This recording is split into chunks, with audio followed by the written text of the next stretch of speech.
Una niña triste en el espejo me mira prudente y no quiere hablar. Hay un monstruo gris en la cocina que lo rompe todo, que no para de gritar.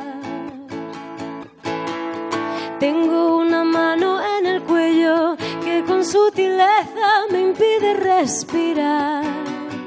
Una venda me tapa los ojos, puedo leer el miedo y se acerca.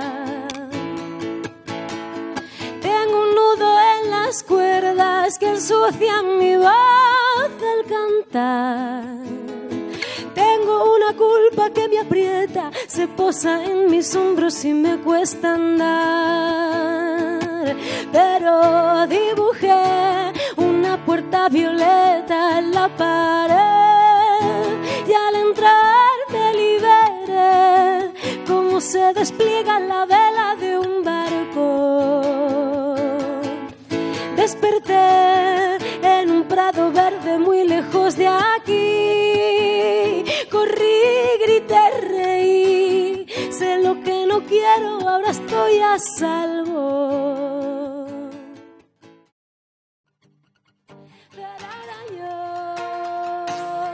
logro oírte cantar.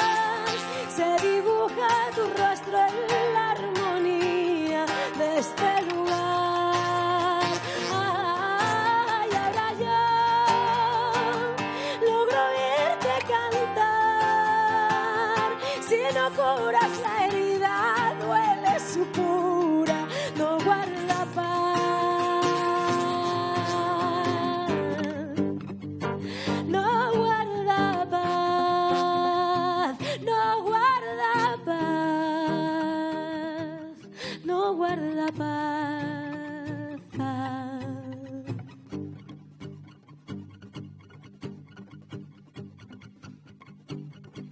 Quiéreme niña, quiéreme siempre. Quiéreme tanto como te quiero. A cambio de esto yo te daré la caña dulce, la dulce caña y el buen café. La caña dulce, la dulce caña y el buen café.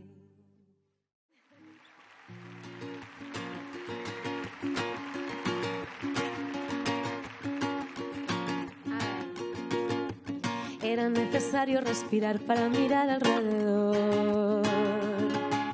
Paseo por La Habana y un café frente al malecón. Comienzan los recuerdos, las espinas a aflorar en mi interior. Todo lo que no se atiende, tarde o temprano reaparece.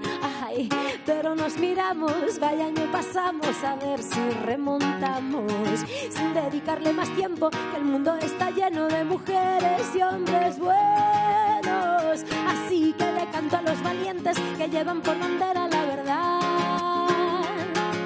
A quienes son capaces de sentirse en la piel de los demás. Los que no participan de las injusticias, no miran a otro lado. Los que no se acomodan y los que riegan siempre su raíz. A ti, mi compañero, que me tiendes la mano, que es tu corazón bondad. Me estudias con curiosidad, me miras con respeto y besas con cariño cada parte de mi cuerpo. Tienes en los ojos girasoles y cuando me miras soy la estrella que más brilla. Cuando ríes se ilumina todo el techo, ya duermo tranquila, siento tanta calma dentro. Y tienes en los ojos girasoles y cuando me miras soy la estrella que más brilla. Cuando ríes se ilumina todo el techo, ya duermo tranquila, siento tanta calma dentro.